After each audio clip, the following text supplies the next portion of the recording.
I heard a big bulldozer noise come down through the bush. I pulled the thermal camera up, and this massive heat signature then split into two, and then I could actually see it was two beings that had come down. That lasted about 15 minutes.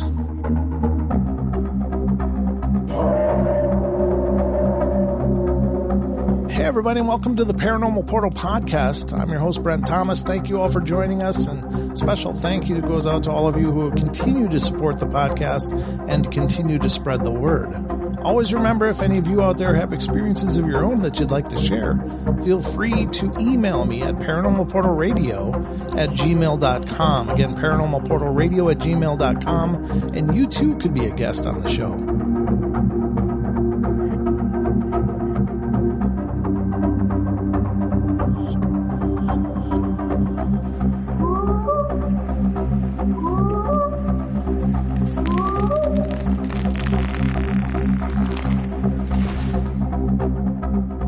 Tonight's guest is a longtime friend of the Paranormal Portal, and I know that many of you probably are very familiar with him, but I'm talking, of course, about our good friend, Mr. Gary Lynn of Australia Yowie Research, or AYR. Gary, are you there? I'm here, mate. How are you? I'm doing good, man. Thank you so much for joining us tonight. Now, you've been on the show before, but it's been quite a while. Can you give everybody kind of the overview of how you started in all of this? Where did this journey start for you, brother? Mate, I'll be happy to. Thank you. So it started for me, well, I guess all my life I've been very interested in the subject of, regardless, it's Bigfoot, it's ghosts, it's UFOs, ETs, all that paranormal kind of stuff. Mm-hmm. So I've always been interested in books and movies and TV shows and that kind of thing. It wasn't until probably 2016, 2017 is when I actively decided to actually go out and, put a boot forward and actually go out there and try and investigate. So a good friend of mine, we decided to go out to a certain location for about an hour and a half, 2 hours from where I currently am, so southwest. Mm-hmm. To the Queensland-New South Wales border. And we had no idea what we were doing. Like we had big torches. We're going flashing torches around, which is something that, as Australian researchers, something we don't do anymore. Mm. We use red light only. Right. The only time we use white light is actually around camp itself. But anyway, yeah. So we're in this location, flashing torches around because we know there's been sightings and encounters in this particular location. And they've actually got Yowie Crossing painted across the road in this location. So we thought, well, let's go check it out. Wow. And that's when we set the bar way too high for our first time out. Obviously, being with Dean and the team now, sure. The bar's lifted way beyond this. But at the time, it lifted the bar way too high. So it basically started off where we picked a location, mm-hmm. and we walked around, flashing torches around, white light. And after about an hour, actually, in this particular location, we could hear something up on the hill moving around. Weren't too sure what it was. And then my friend Wade, he said he could hear something further down the road. So we jumped in the car, and this is where I learnt that you never turn the audio recorder off until the end of the night. At the time, I was using my phone, so I wasn't using an actual device and like a specific designed audio recorder, mm-hmm. just the audio recording device on the phone. So we jumped in the car. I've hit pause on the audio recording app. We'd driven probably a mile down the road from our location, a mile south. And as soon as we got out of the car, I hadn't had the chance to press unpause on the audio recording device app. And we got roar/screamed at from about 10 metres away. So there's this big wall of lantana. It's like a vine/bush, mm-hmm. very, very, very prickly kind of stalk and branches to it. So nothing that's going to sting you like other plants, but when you walk through it, it will scratch you up. Sure. So it's this big wall of that. And about 10 metres behind that, big roar, big scream. It was that loud you could feel it rattle in your chest. And then I pressed record on my phone. Which is kind of a shame because Yowie vocalisations are very rare, so they're very hard to come by. Mm-hmm. Even being part of Australian Yowie Research, it's very, very rare that we've caught anything on audio ourselves. Right. Not that they don't vocalise, but the beings over here seem to be a lot quieter than the beings that you have over your side. So if I had have actually left my phone recording, it would have been an amazing audio capture that Dean would have been bouncing off the walls about. So that happened, and probably 30 seconds after that, we could hear some vocalisations from the north and the northwest. And we sort of stood there in the darkness just waiting and listening, and every 15, 20 minutes you'd hear the vocalisations again. But when they come through, they're actually louder because they're moving closer to our location. So I assume that they've heard this other being behind us scream, and then these other two have decided to come in, and over the next hour or so, it was them slowly getting closer and closer. And again, every 15, 20 minutes, they would vocalise again, I guess, as a point of reference to the one that was behind us in the bushes. And the whole time this is going on, they're screaming from the north and northwest. Uh-huh. This one behind us is pacing back and forth. Boom, boom, boom. You can hear it back and forth. And then it just went dead quiet. But it didn't leave. So, you know, it's like you have the same thing over there when birds vocalise. Yeah. At the threat of a predator in the area, they go off their nut. So there's a bird back there constantly going off. So we knew that there was still something back there. Mm-hmm. And over time, vocalisations got closer, and then they just stopped. So we were talking maybe just over an hour away. Vocalisation stopped, and it just went dead quiet. Just something it's quite often reported here, there, and everywhere. The forest goes dead. Oof. And we're standing there in the dark. And this particular location, the forest, even though we were standing beside the road, we're still deep in the forest. Mm-hmm. So you could kind of say we're not even on the road, we're actually in the forest in a sense.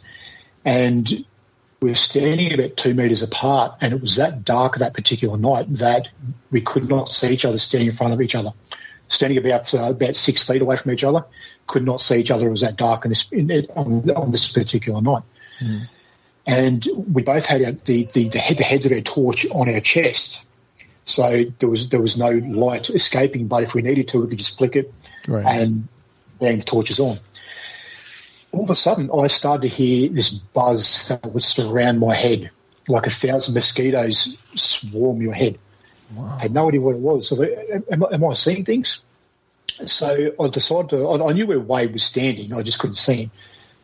So I walked over toward him, and I let the beam, the torch off my chest just a little bit, so it gives some ambient light. Mm-hmm. And then he'd be able to see me, I'll be able to see his face, but it wouldn't light up the area. And I walked over, and I was just about to say, can you hear that buzzing that's encompassing and surrounding your head like 1,000 mosquitoes? And before I could say a word, he looked at me, and the look he had in his face told me exactly that he can hear it too. And like it was choreographed, we both spun around 180 degrees and hit our torches on this big wall of vine directly on the opposite side of the road. Mm-hmm. Could not see anything there, but we just turned around and banged torches on the other side of the road. Then Wade got very rattled and nervous, and then we have to get out of here. Mm-hmm.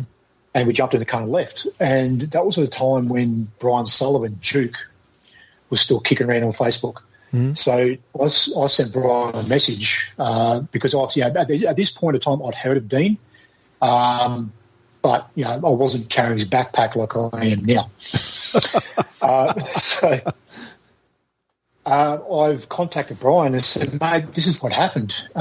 Gave him a whole outline of the situation that night. And as far as Brian was concerned, he said we were both possibly hit with infrasound. Mm-hmm. That's, elephants, tigers emit the infrasound, a very, very low frequency to disorientate or prey, or if an elephant comes in, send out the vibration, confuse you, they all leave. Mm-hmm. So as far as Brian's concerned, that's possibly what happened to us. And then we went out there multiple times after that, and again, that bar was raised way too high from that first initial outing there.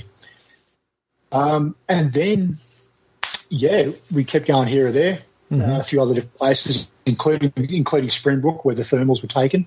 Again, flashing white light around. I even bought a night vision camera, a decent night vision camera.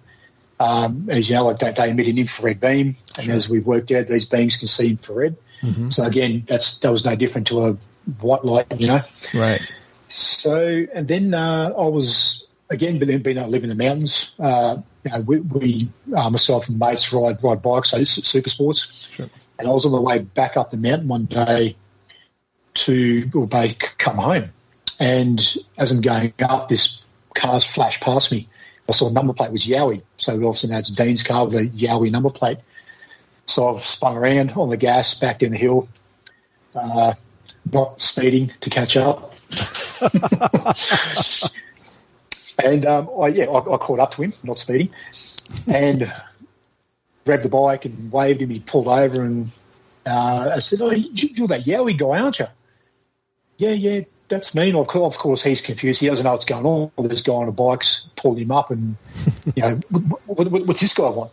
And then I proceeded to tell him the story of that first night out at this particular location, Mount Lindsay, which is on the border of Queensland, New South Wales. And from there, I was in contact with Dean from that point. And after that, I kept sending messages, mate, if you need a hand on your overnighters, on your expeditions, on your research days and nights, I'm happy to help out, carry your bags, whatever. And he actually asked me to come out one night. Unfortunately, bad timing, I couldn't make it. He asked me again a couple of weeks later, mate, I'm sorry, bad timing again.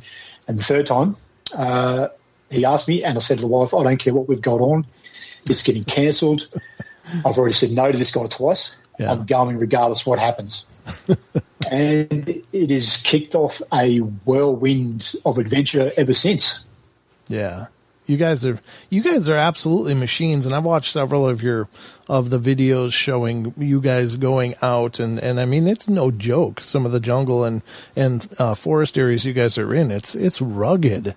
And I if anybody's going to find them, of course, it's you guys. But you guys have got some amazing evidence as well, and even became international news. Of course, I'm speaking of the recent thermals that you guys got. When was that? Last year? It's getting close to 18 months ago, actually. Yeah. So time cranks on, mate. Cranks on.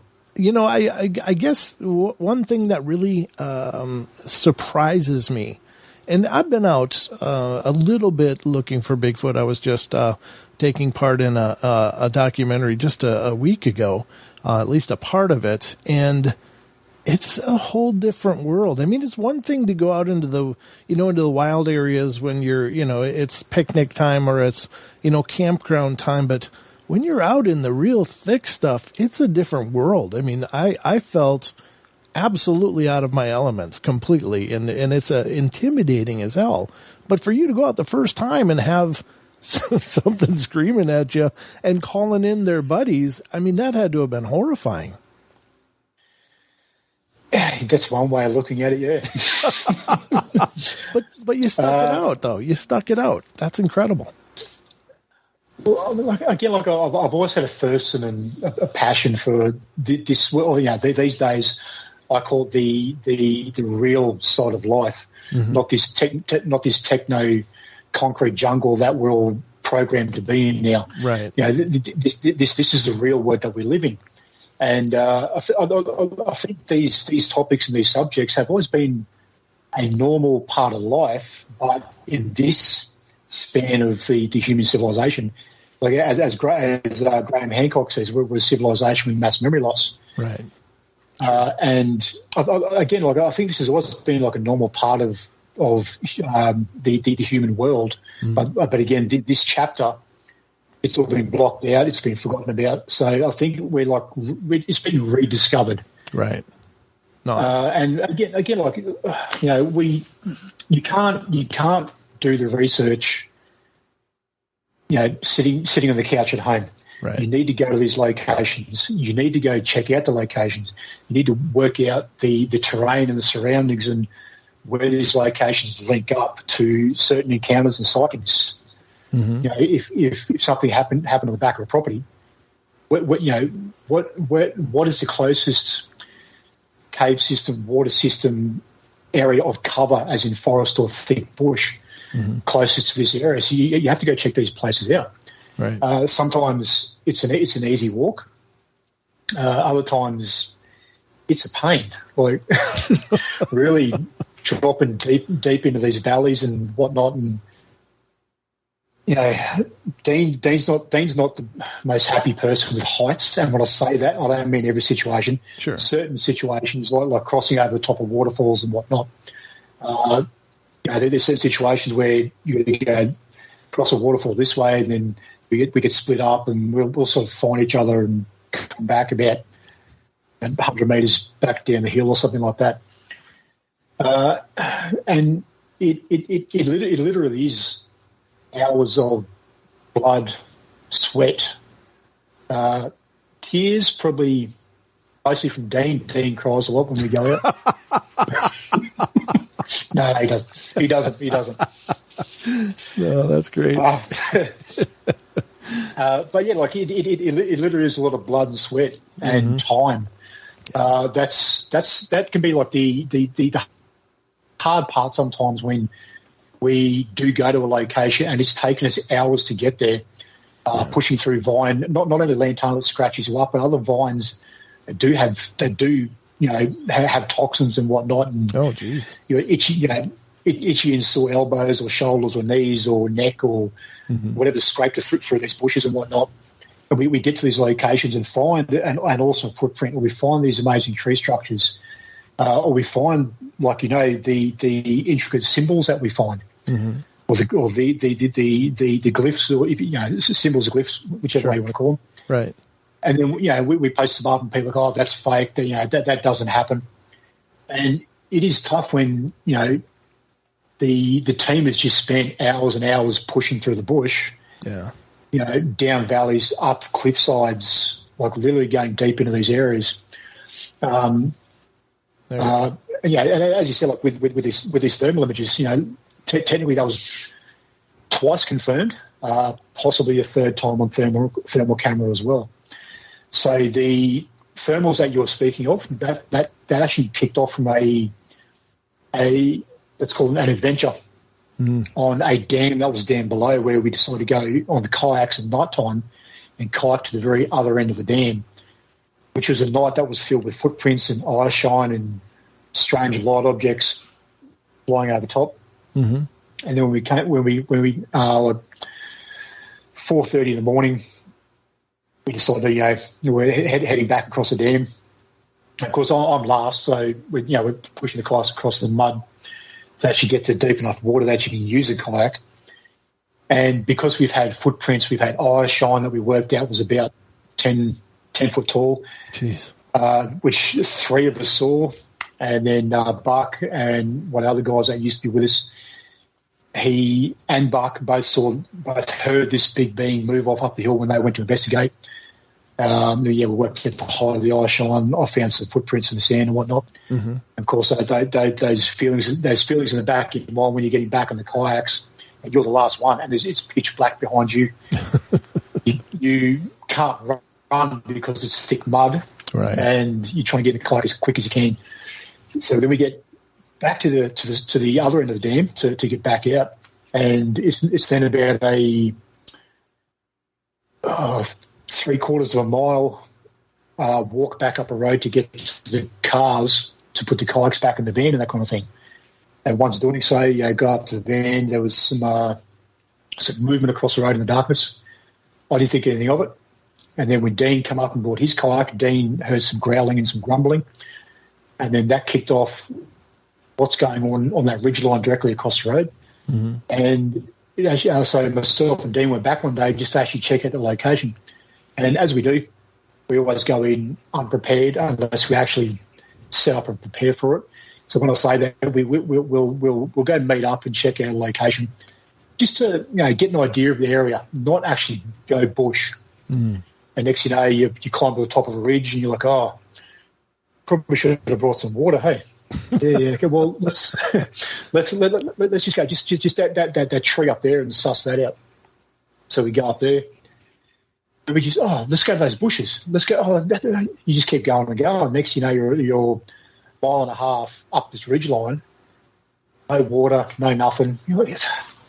Every time we say, and you would think by now we learn our lesson, but we haven't. I think we just get so caught up in the moment and we just check it out, and right. So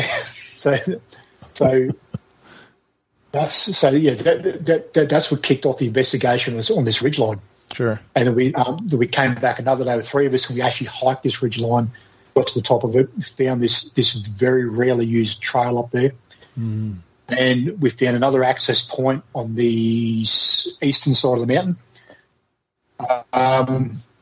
But before doing that is when we actually did a overnighter or an investigation down on the road beforehand, because obviously there's some kind of interest about this particular area. And that's the night that I got 2 of them on thermal. So I heard a big bulldozer noise come down through the bush. I pulled the thermal camera up. Mm. And this massive heat signature then split into 2, and then I could actually see it was two beings that had come down. That lasted about 15 minutes, and that continued on until it was over, which then obviously leads on to, as you know, the unexplained or unexplainable part of it, you know, of this subject that people call the woo. Mm-hmm. Which is when, again, I heard these beings come down the hill like a bulldozer. Right. When it was all over and done with, because basically what happened was a car came up. They obviously looked at the car, then saw us standing on the side of the road looking at them. And we got blinded by the car headlights. And then when the car left and we pulled the camera back up, they were gone. Mm. At this particular location, there's nothing big enough to hide behind. It's an area that, you know, with these thermal cameras, you can watch bugs fly around. Sure. Like at night, you can actually watch beetles and whatnot fly around. Mm-hmm. That's crazy. And, well, mate, the weird thing is, like, when it was over and done with, there was no sound. Mm-hmm. There was nothing on the thermal camera. Again, this area is on the opposite side of the road. It's open enough that you could see something, even if it's moving off quickly, you'd see a faint heat signature disappearing as it goes off. Mm-hmm. Nothing. Absolutely nothing. And then after that, it's kicked off the investigation up top. As you know, we got those thermals, and again, 2 9.5-foot beings turned up. Buck heard nothing. When they left, heard nothing.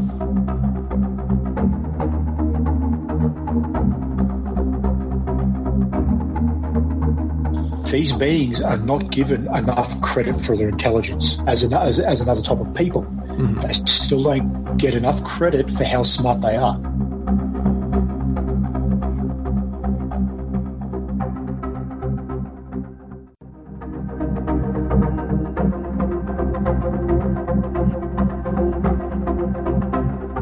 That's hard to understand because, I mean, you're talking about if it's a 9.5-foot being, this is 8, 9, 1,000 pounds of mass.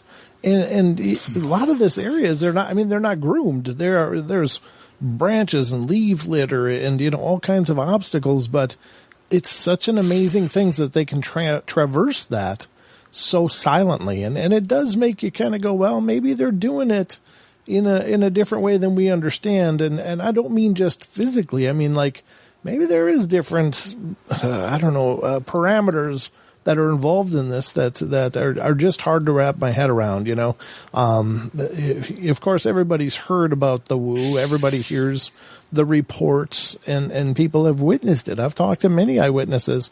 I can't say many, but a few eyewitnesses that have described it to me. And it's really hard to understand. But then when you think about that was very thick jungle, wasn't it? I mean, that was very thick. And how and is it possible that a 9.5-foot being could traverse down that through all of that poke up, and you've got the thermal to prove that it was there? It's just such an amazing thing, and it really makes me think that we're dealing with a lot more than we think we are. Even though it's hard for me to say that, it's hard for me to say maybe there's another element to these things, but I don't know how else to explain it. Yeah, that's it's as you know, with the sight and sound spectrum, you know, if that's the spectrum, we only see in this much of it. Right. Yeah. You know, so you know, for all we know, there's other beings sitting beside us right now who are part of this conversation. Right. We just can't see them. You know. Yeah. And with the amount of reports that come through to us of things that you can't explain or can't understand, you know, you need to start paying them attention because it's happening. And also included in that is their own personal experiences of seeing things or hearing things or finding things. I think we're at that point now where we'd be very arrogant to sit back and go, it's just an animal. Right. It's just a big ape. When clearly there's a lot more going on in this subject. You know, it's as simple as, you know, the theory that these beings can change their vibration. Right. And all they have to do, if we only see this much, then all they have to do is change their vibration by 1 degree, and to our eyes they disappear. Right. Yeah. And we've had contacts.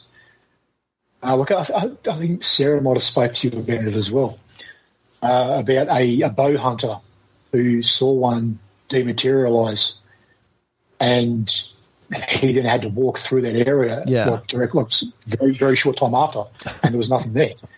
We get reports like that quite a lot, and then again, then it comes back to things we find, things we see, things we experience.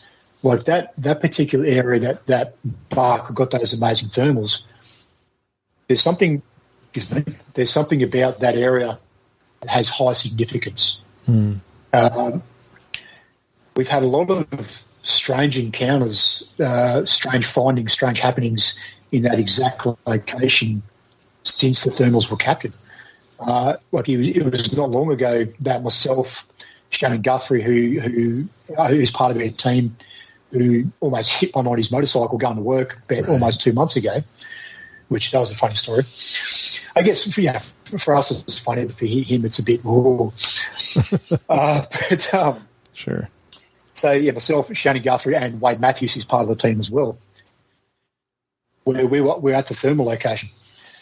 Previous to this, Dean was there on the same day. So Dean went in there, and what Dean does a lot of the time as well, if he has a spare bit of time, Dean goes and sits in the bush. And what he does, he just sits and he stays calm. It's basically to become one with the bush. Sure. So the animals, the birds, they start to pay no attention to you. So you become part of the bush. Almost like a sniper setup, I guess you could say. Sure. And Dean's had a lot of activity and success in the past of just doing that, and then something turns up, not realising, like they might know he's in the area, but they don't know where he is because he's, in a way, he's blended into his environment. Right. So Dean was doing that basically for a couple of hours, and then a bit later on, myself, Wade, and Shannon turned up, got on the radio.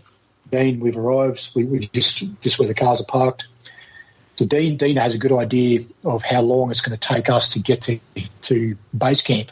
And because he knows we're coming, he decided to go off by himself through the thick bush where there's no tracks, there's nothing. It's just straight, clean, thick bush. And he came across what he calls the yellow brick road, which basically is like a pathway that he found through the bush. Wow. Of a human, at a minimum, a human-sized path going through the middle of the forest in this particular area. This would be behind where the thermals were captured. So Dean's gone off doing that, and we've almost gotten back to base camp, and he got to a point where he thought, maybe I should stop and turn around before I go too deep and then I get lost and whatnot. At the same time, his movement in the bushes a little bit further away. He then hears heavy bipedal footsteps. So he starts coming back in the opposite direction to head back towards base camp. He can hear something back there following him, pushing through the bush. didn't catch up. It was like it stayed at the same distance and followed him out. Sure. At the same time, I've left base camp. I've walked in an easterly direction, a northeasterly direction, while Shannon and Wade stayed at camp. And Dean then comes out of the radio asking for a sound reference so he can make it back to camp a bit easier. So Shannon and Wade are whacking on trees and whistling and that kind of thing. And I was a bit further down the track again to the northeast, and I could hear talking to the north. And I kept saying to the guys, like, Dean's coming out up here. So we went back and forth for a bit and I'm debating, no, Dean's coming out up here. I'm like, no, I can hear him talking on the radio over here. And it was that typical, I can hear talking, but it's far enough away I can't understand what they're saying. Right. But to me, I know Dean's on the radio, so I think it's Dean. And then Dean pops out up here. We're sitting at camp, myself, Wade, and Shannon sitting at camp in a triangle. We have a Bluetooth speaker off to the side playing like earth frequency tones and that kind of thing. Dean's left. And we heard this strange noise. What was that?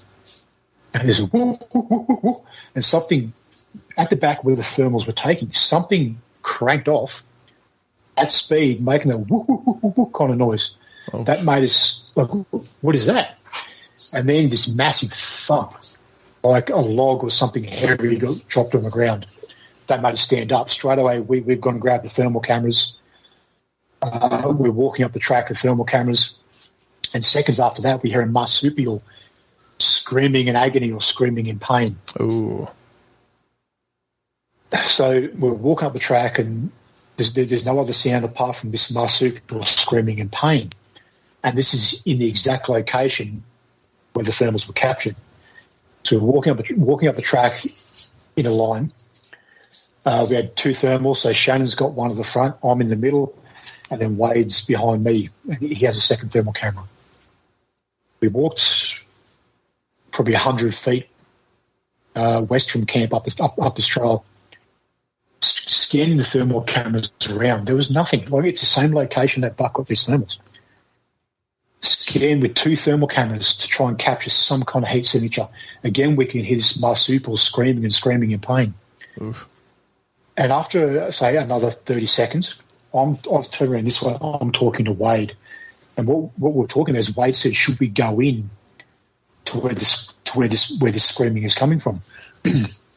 And my gut was telling me no. Mm-hmm. No, we stay out here. And then Shannon turns around and goes, did you hear that? I said, no, I was just talking to Wade about going in there. And this is seconds, maybe 1-2 seconds after the screaming finally stopped. Shannon said he heard loud, wet chewing. Oh. So it was almost like this being was sitting at the back of our camp, watching us, observing us. And then it saw a quick meal, like a possum or something. Okay. So it's taken off, slammed this possum, or it's done something, captured the possum. It's screaming in agony, and then it's like was it toying with this possum? Sure. To get an observational standpoint of what are these three hairless monkeys going to do? But that implies intelligence, though, right? I mean, they really are intelligent, aren't they? Mate, that's what I keep saying to people all the time. These beings are not given enough credit for their intelligence. Right. I don't care if people believe them to be animals, or it doesn't matter if people do believe them as another type of people. Mm-hmm. They still don't get enough credit for how smart they are. Right. And that also comes back to the reason why I call them beings. I don't think of them as an animal. Right. I 99% lean to them being a type of people. I probably should say 100%, but anyway. Mm-hmm. Lean to them being a people. And the reason that I've come to that conclusion, again, this is my personal view. I'm not saying that the world has to start looking at them as people, but this is my personal view. Sure. This opinion comes from our own experiences, our own findings, plus with the amount of people that contact us literally every single day via email, via Facebook Messenger, via text message, via the person on the street who sees the sticker on their vehicles. So from listening to these people and reading their reports, that's why I 100% believe they're more of a people, sure, and they don't get enough credit for their intelligence, because they're very, very smart. We've had many situations where we've been extremely close to them, or I should say, they've been extremely close to us, sure, and we didn't even know. Like even on that particular night, there was a point before Buck getting those particular thermals. So before that, he was watching something around a tree stump. He could see hands moving around the tree stump. So at one point in time, I left base camp and I said to Buck, I'm going to sit halfway between you and camp, so I'm close enough to you, so I've got you back if something happens. And I didn't realise this till we went back during the daylight and tracked these two beings that were standing there. These two beings had 18, 19-inch foot impressions, and I tracked their footprints almost pretty much to where I was.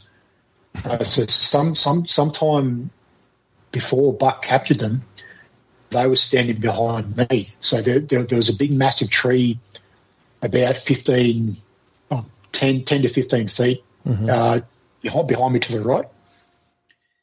And when in the daylight, when I tracked these footprints, they walked straight up to this big tree, and I was standing beside the tree, which they would have been standing over top of me looking at me.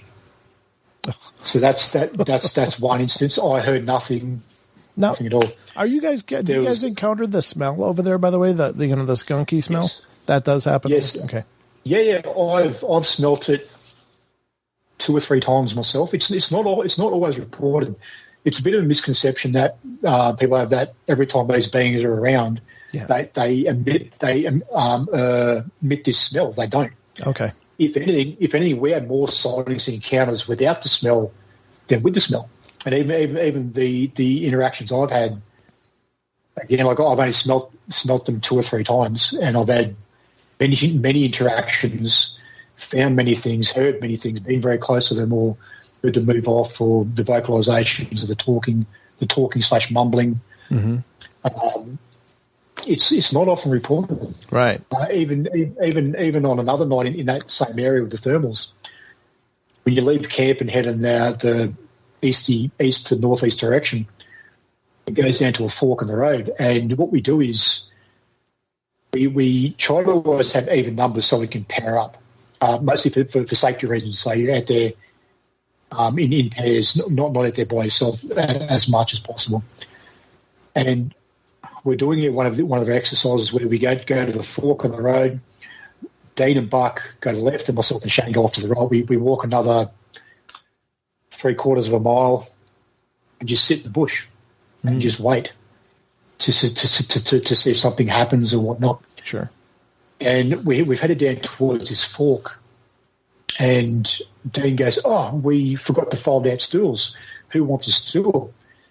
So we've all gone, "Yep, we'll take a stool." So Dean started walking back to camp. I've gone with him. Buck and Shannon stayed at that location we're just at.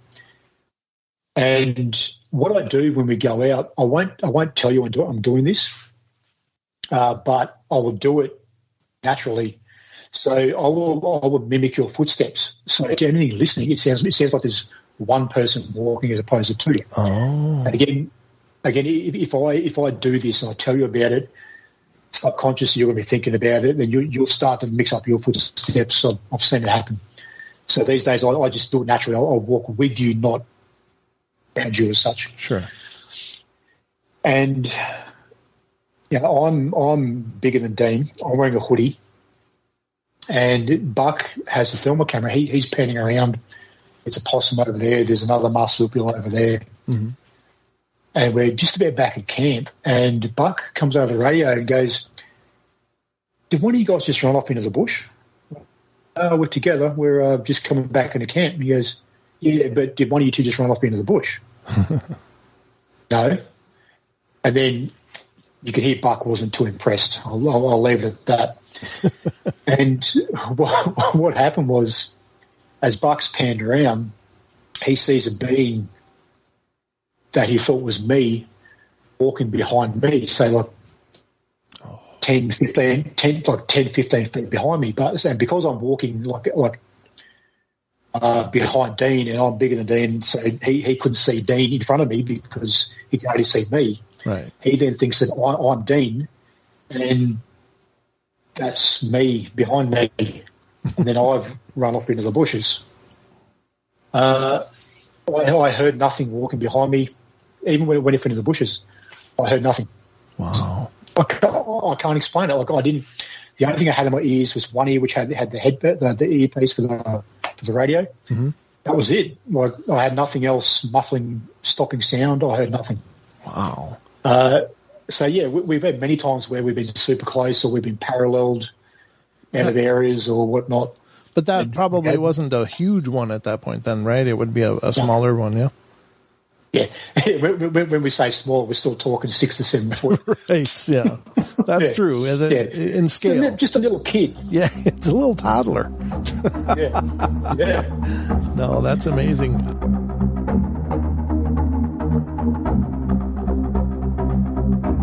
This whole thing about them being flesh and blood or not. Sure. I don't understand why people can't understand. Why can't they be flesh and blood?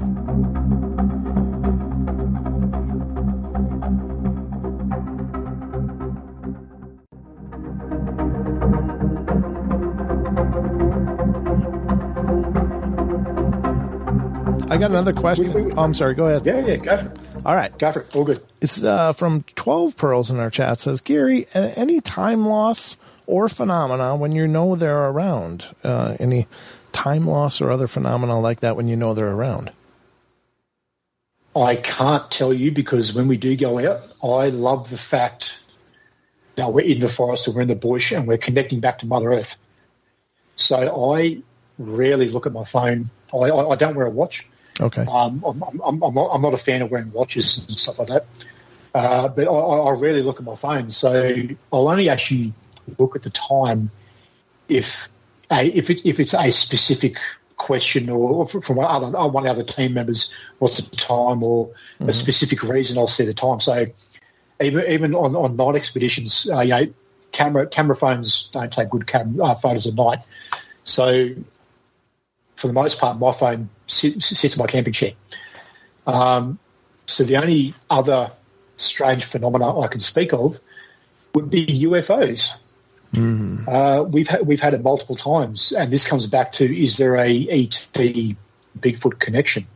I can't say yes or no, right. But we have had multiple times where we've had activity and something strange in the skies has flown over top. So we have one circumstance which was above the dam that we kayaked across. Mm-hmm. And this particular night, it was just myself, Shannon, and Dean. Myself and Shannon are sitting at base camp just having a chat, having something to eat. Mm-hmm. Dean's maybe 100, 150 feet away, and he's sitting in the dark, observing the area, looking around. He then comes over the radio, says, I've got something heavy, something bipedal pushing its way through the bush in the valley just below him. So he stayed quiet. He's obviously over the radio whispering nice and quiet because he's trying to remain inconspicuous. Mm-hmm. So are you okay up there by yourself? Yeah, I'm okay. Okay. Well, obviously, if you need something, let us know and we'll come up there. We're obviously not too far away. Where Shannon and I were sitting, we're surrounded by trees, but directly above us was an open tree canopy. And we know that Dean's sitting up there observing, or I should say listening, to heavy bipedal walking and pushing through the bush down below him. And then a noise happened that made Shannon and I look straight up. If you can think of the sound a stunt kite makes when you dive a stunt kite. Oh yeah. That flutter, that flutter kind of noise. Yeah. So if you mix that with a mechanical buzz.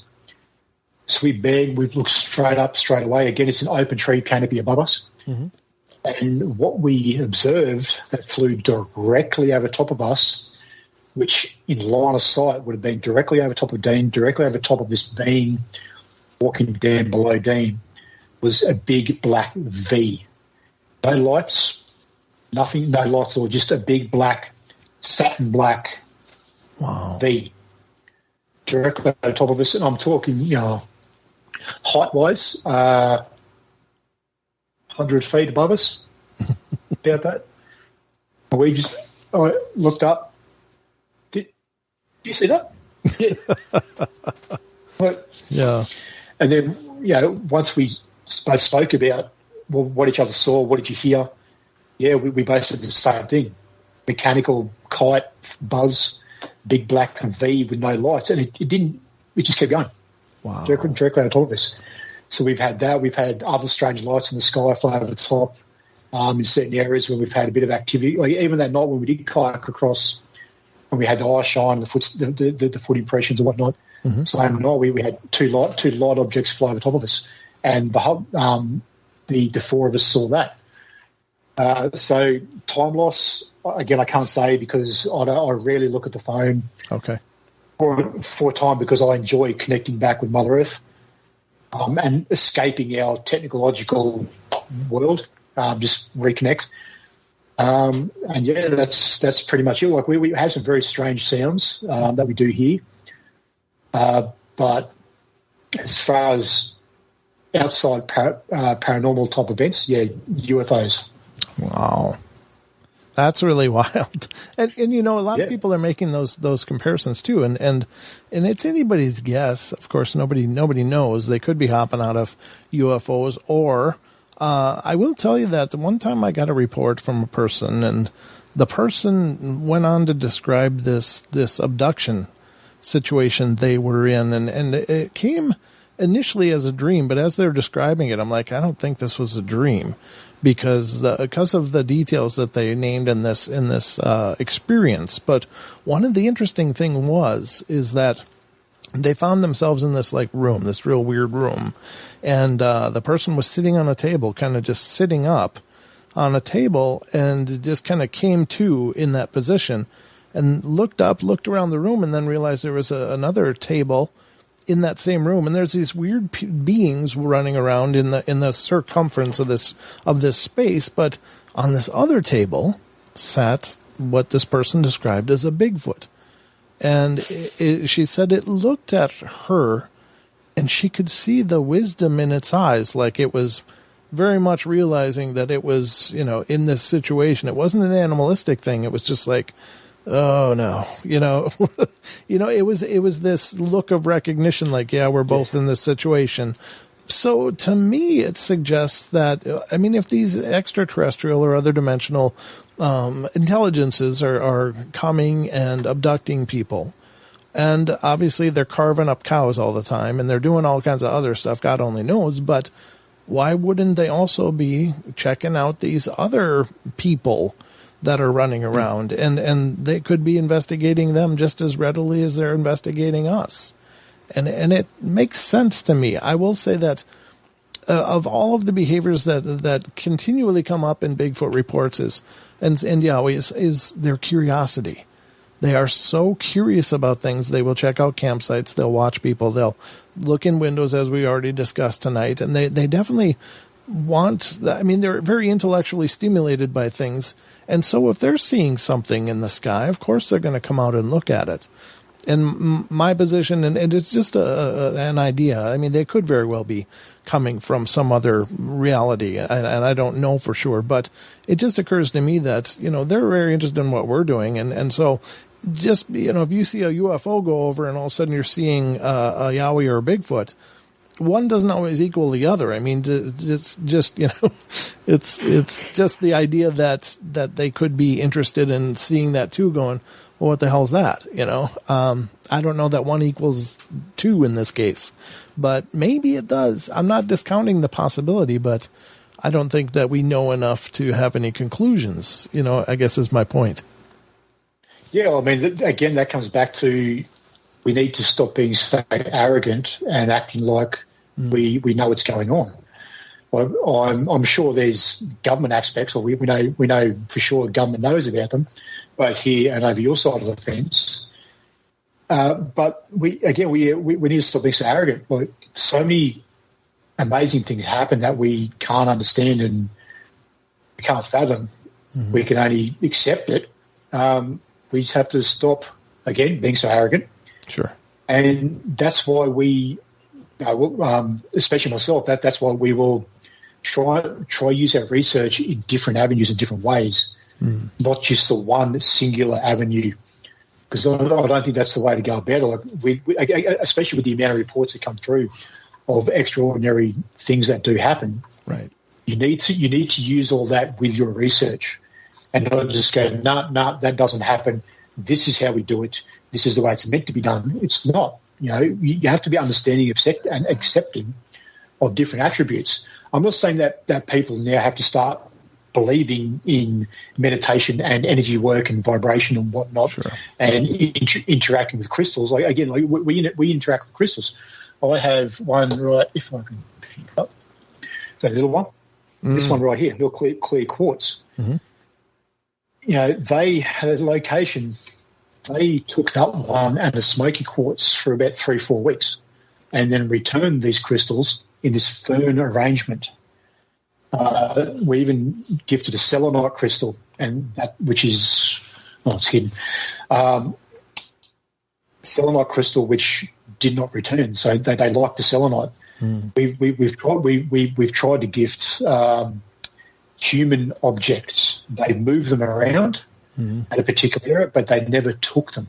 Oh. They used to like weave branches and stuff through these objects, even connect two human objects together. Oh. But that's why these days we'll use crystals, because they're of the earth, and we have better interactions with the crystals. I understand that for a lot of people goes to the woo side, sure, which it doesn't. But that's the way that people see it. But what I'm getting at is that we need to be open to different aspects and not be so narrow-minded in our approach to the research, regardless if it's over here or over there. Like, I even watched the show The Small Town Monsters, a location that they go to over your side of the fence, where the lady there gifts crystals, and in return, they were putting skulls up in trees at the same spot she gifted the crystals. Sure. Yep. The crystal's gone, and there's a skull on the tree, like a return gift. So we need to be more accepting of each other, accepting of different points of view. Sure. Again, you don't need to believe everything that is thrown at you. Right. Like, you just need to be open to more aspects than, because this subject is not black and white. No. I personally used to think that this subject was black and white. I'll happily admit to that. But again, after my own experiences and what I witnessed, what I've seen, what I've found, what I've been told, there's a lot of grey in between the black and white. Yeah, absolutely. I mean, we're all just on the ground floor looking into this, trying to understand a whole lot of things. But I don't think it's just as simple as one thing. I mean, it's not. It would be easy if it was just a relic hominid that's still wandering around, or if it's just some primate that's yet remains undiscovered. But I don't think it's that simple, because there's a lot of variables that, as we dive into this, it's much like the rest of the paranormal. One thing, you figure out that you need to look for one thing, and then you realize 15 other things that you couldn't account for, and now where do they fit? And it really is a puzzle. This is a huge puzzle, but I think, again, this isn't just where things get glitchy and sloppy. I think these things are demonstrating something very important to us, that and it's what Tesla said, once we start investigating the non-physical, then we'll make more strides than ever before. And I think this is one of those things. There's a real non-physical aspect to this, or extra vibrational, dimensional / whatever word you want to insert there, that's being demonstrated to us over and over and over in many different phenomena, and this is being one of them. Yes. I think the continuity in that is what really intrigues me the most, because sometimes there's not a lot different between a Bigfoot encounter and a ghostly encounter, or a UFO encounter. I mean, there's the bleed through on the phenomena is what's most compelling to me. It's like they're all demonstrating some really profound activity that we don't really understand. But I think it's, again, the breadcrumbs, and it's incumbent upon us to follow the breadcrumbs wherever it goes, even if it's uncomfortable. It's the old saying: you can't fill your cup if it's already full, right? So, exactly right. Your cup should never be full, right? And it's even coming back to this whole thing about them being flesh and blood or not. Sure, I don't understand why people can't understand why can't they be flesh and blood and still have extraordinary abilities. It's like it's this weird thing where people think it has to be either or. It's the same with us, with meditation, with energy, with opening your pineal gland, even come down to Wim Hof, who he the Iceman. The Iceman, he manipulates his body to deal with these cold temperatures and whatnot. Sure. That is an extraordinary ability, right? But it's an ability that we can teach ourselves through training and practice, which is the same as meditation, same as a third eye.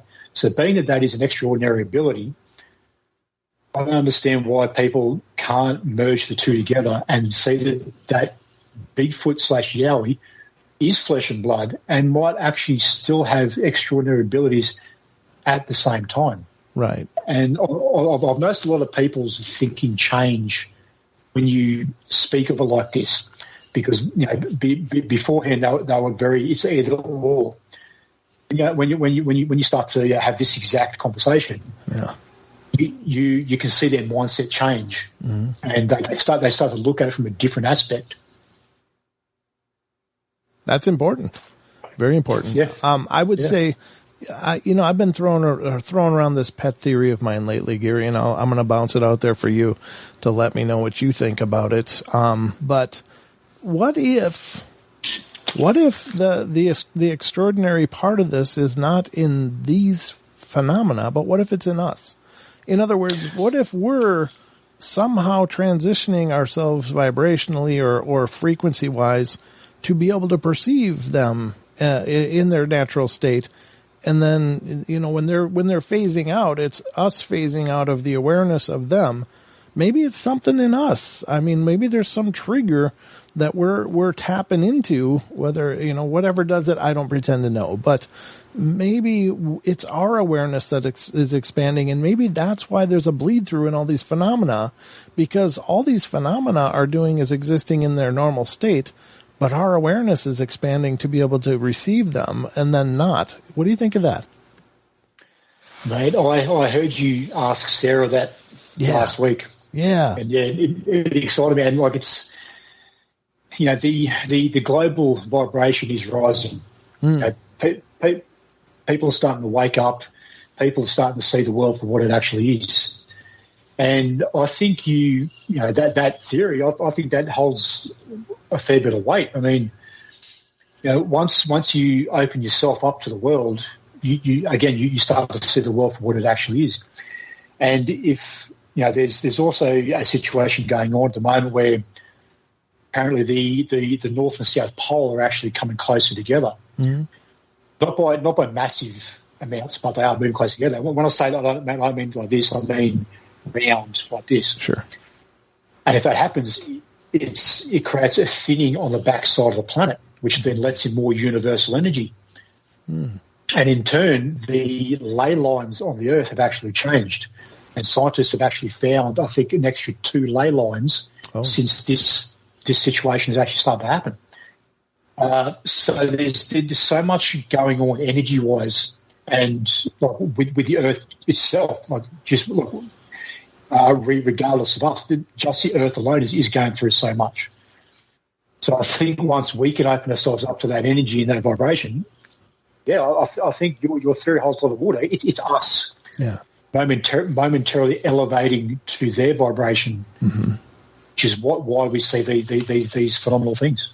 Yeah, I think there's something to that. I don't know. Maybe it's something I gleaned from somewhere, so I don't mean to steal credit for it, but it just occurred to me. It's like, wait, maybe it is us. Maybe we're the operator. I mean, we're the common denominator in all these phenomena, right? They always say that, when you look at a repeated behavior through many different, you look for a common denominator. Well, that's us. We're the observers, and we're the ones talking about it and reporting it. So maybe the phenomenal part is really happening in us, and it's showing us an awareness that we could tap into more regularly if we do, make transitions and changes and probably dechemicalize ourselves and don't eat Franken foods and God only knows what else. But, I think that's there. Now, we've been doing something new on our Discord, and I just want to read the question for tonight, and certainly want your input on this too, Gary. But tonight's question was, many believe we're dealing with several types of Bigfoot, which is characterized by varied size and physical characteristics described from eyewitnesses.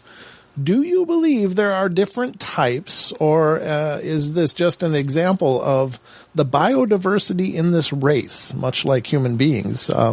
And we got a couple responses on our Discord, and Carol Motzinger says, I go with biodiversity like humans, and I think that does seem to stand up to a lot of possibility. But the fourth color says, I think it's biodiversity in the Bigfoot race as well, but I think there are different bipedal species running around too, like dogmen, the more Neanderthal-looking wild man, and the other weird things like the Loveland Frogman. Yeah, so that's fantastic, and thank you to those of you who responded on the Discord. Any of you guys out there have any ideas, put it in chat. We'll read those too. But Gary, what's your thoughts? I think it's a bit of both, to be honest with you. The biodiversity and different types. I mean, like with the different reports that we have come in, plus our own experiences, some have, your typical round sort of head and look very apish. Others look very human-like. We definitely, we definitely have two different types. The Junjidi, which are the smaller types. So Junjidi is an Aboriginal term. Okay. I also call them brown jacks as well. So with the Junjidi, they're like 3 to 5 foot tall, and they are a separate species by themselves. Okay. And then you've got the Doolagal or the Quincan, again Aboriginal names for the big Yowies. They're 100% two separate types. Most encounters are of the larger type, but we had a Junjidi report not long ago where a guy was on his way home at about 11 o'clock at night and going through an area at about 100 kilometres an hour, so about 60, 65 mile an hour, and he's in a Subaru WRX with a body kit and all that kind of stuff, and he comes over a rise and he can see something off to the left, off the side of the road. He thought it might have been a rabbit or a wallaby or something like that, so he started to slow down. And when he got closer, this object stood up, and then he saw it was a human-like figure covered in black hair. And he slowed down even more. He slowed like almost down to a complete stop, and this being started legging it across the road from one side to the other, disappeared in the bushes on the other side of the road. And he said he described it as a professional sprinter, knees up, arms up, across the road. And the reason that this person 100% believed it was a Junjidi, the smaller type, is he's from Fiji. And over there they call them Leka, L-E-K-A, Leka. Oh. So over there they have the small beings as well, but they're called Leka, L-E-K-A. And it's commonly known over there that the Leka live in the mangroves. And he's seen them growing up, his family, his uncles, grandfathers, they all have stories about seeing the Leka, but they're all in that 3 to 5 foot tall range. Coming back to Australia, yes, the most reports are of the bigger type. But again, like the biodiversity, like you look at us, we're just like that as well. Different parts of the world, different skin colours, different heights, different bone structures in like build of people. I definitely think that there's definitely different types out there, but there's also the biodiversity. It comes back to dogmen and that kind of thing. As you know, we have dogmen reports over here. we didn't have too many, but now, like John Kershaw down in Sydney, he's one looking through the bushes while he was fishing off his kayak. Oh, yeah. So we are starting to have more and more reports of Dogman, and we also have a report of Goatman down an hour west of where I am. Wow. Haven't a Frogman, but yeah, Goatman, Dogman. So, but yeah, as you know, when Tony Merkel called up and interrupted you on that show, then and he was talking about the Dogmen coming through the portal at one of the DUMBs, the deep underground military bases. Yeah. There's so much going on, and again, going back to what I said earlier, we are just opening up to what the real world is actually about what's actually on this planet, because we're in another new chapter. We've restarted. So again, I think there's a lot more to come, a lot more to find out, and a lot more to experience. Right. No, brother, I'm with you. I think it's kind of an exciting time in that regard, because I think there's a lot of people that are really kind of springboarding ahead with these thoughts, and the more people out there pursuing it, I think we're bound to get some more answers. Of course, all the work you guys doing at AYR, it's incredible. You guys have really cemented and established the presence of the Yowie and so much more. And I'm really excited to see what you guys come up with next, because I know if anybody's going to do it, it's going to be you guys. So and I'll expect a visit on the show to go over it when. Oh, for sure. Yeah, it's been great, mate. I mean, I love it. I can't get enough of it. Yeah, and we continually try to get out. We're actually going back to a location next month in September where Dean tried to hit on one's missus. Well, he did, but that's what I say. Where he had an encounter which he may not have come back from because he got too close to a female, and the big male come out and shoved him. Had a crack at Dean. Listen, Dean, mate, stop hitting other people's missus. Jeez. Well, he's not crying. He's playing. No, Dean's great. Like he's an awesome person, generous person. Love his company, love his energy. He's an amazing person. Same as the rest of the team. Yeah, we all really connect very well. We're all obviously different and have different aspects and different things to bring to the team, but we all gel quite well. So we try to get out there as much as we can. Yeah. Get to these locations, try to see people. Even like this. I'll show you this one here. So this Ren and Stimpy shirt. So that situation. Myself and Shannon went to a death metal concert from an American band called Fit for an Autopsy. And before the show started, where all the merchandise is being sold, and this guy came out. We now know him as Stephen. Hey, Stephen. He came up and looked, because myself and Shannon were wearing the Yowie Hunters shirts at a death metal concert. so Steve's come up and goes, I know who that is. Can I get some photos of your shirts? I watch these guys. I follow these guys all the time. So he's taken photos and he's turned and walked off like it was nothing. I'm like, mate, it's actually us. And he's like, what? He said, it's us. We're the Yowie Hunters. Lost it. Next, it's proper photos with him and the band that he was there with, the Gloom in the Corner, Aussie death metal band. Mm-hmm. The drummer was taking photos and he's laughing his ass off as Steve's giggling like a little schoolgirl and whatnot.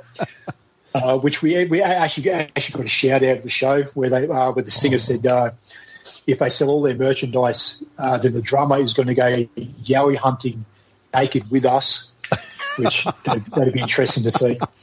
And then, at the end of the night, we drop back in and to say goodbye to Steve and said, what shirt you wearing, mate? Because the whole thing was, as synchronicity happens, an amazing thing.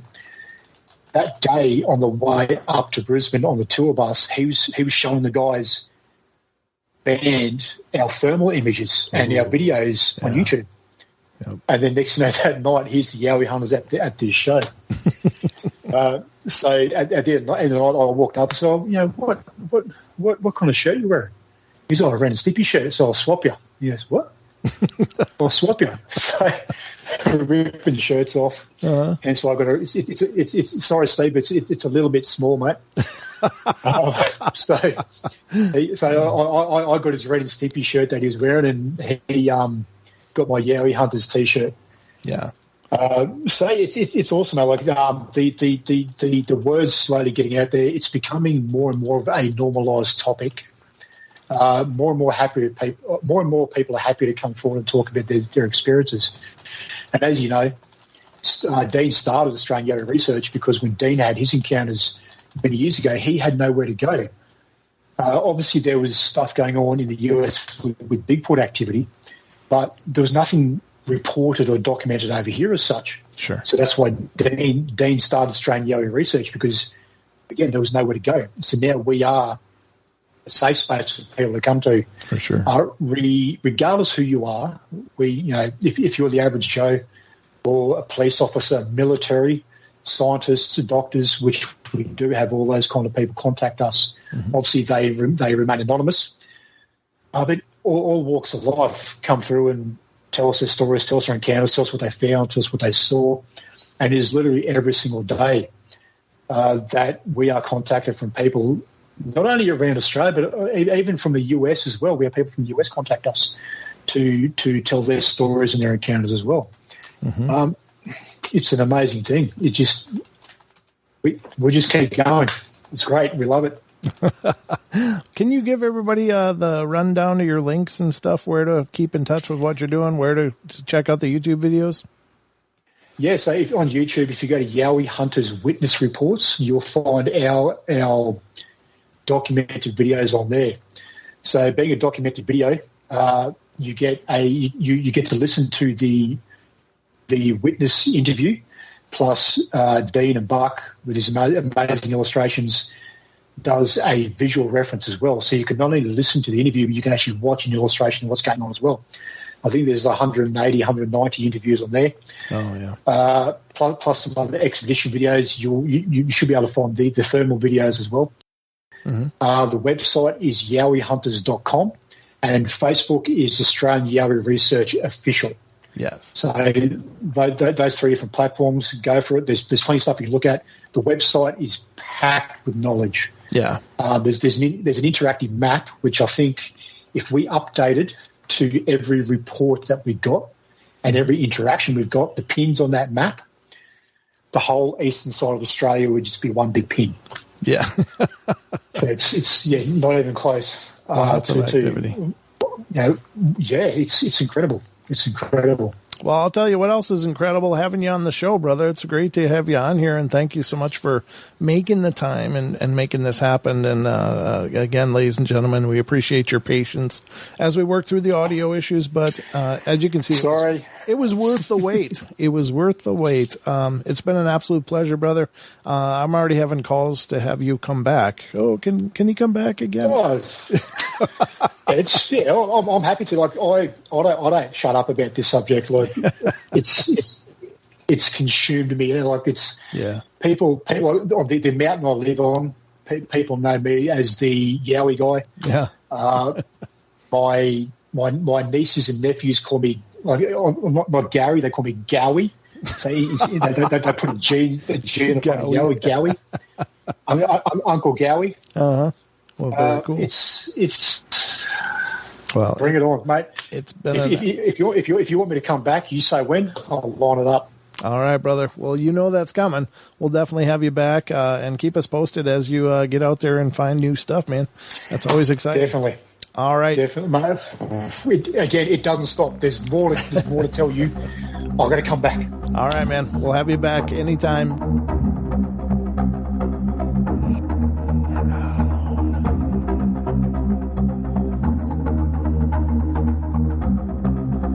All right, guys, thank you so much for joining us here on tonight's show. I hope you guys enjoyed it. Please feel free to follow us on Facebook, facebook.com/Paranormal Portal Radio, as well as finding us on Twitter. We're on Twitter at Paranormal Portal, Portl, and we'd love to have you stop by our YouTube page and subscribe and check out our shows there. We got hundreds of shows, Journeys into the Paranormal Portal, so I hope you'll check it out, guys. We're over there at youtube.com/Paranormal Portal, so hope to see you guys soon.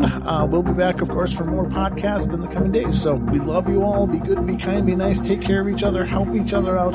Find the magic in every day. And remember to laugh as much as you can.